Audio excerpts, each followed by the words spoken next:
We will see this game between Vincent Keymer, who was playing from the black pieces, and white piece was Koval and Vladislav. Keymer won the game, but let's look at this position. Black was completely winning at this moment with this pawn, which is coming forward for the queen, and with two extra pieces, basically two pieces for the rook.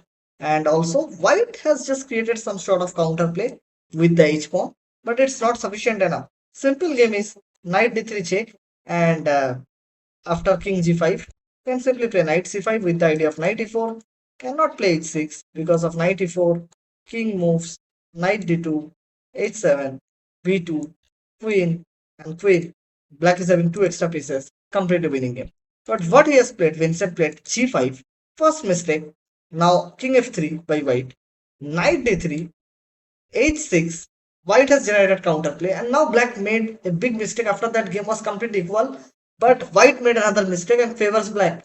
So knight e5 check, and after king e4, f6. Now the only move to make a draw is that king f5, with the idea of now the king is entering into the game. If possible, I will give up this rook for any of the piece for this b pawn, and then one of the pawn will help me to eliminate this one of the piece, and white will capture all those two pawns and make a draw.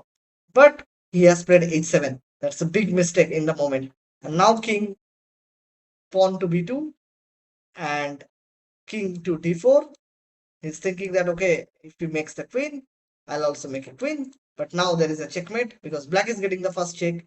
Queen g1 check, queen c3, queen c1, queen c2, queen a3 check, king d2, knight f3, and here white has resigned in the view of king d1 maybe, queen a1 check, rook c1, queen d4 check, king c2, queen d2 check, king b1, queen a2, checkmate.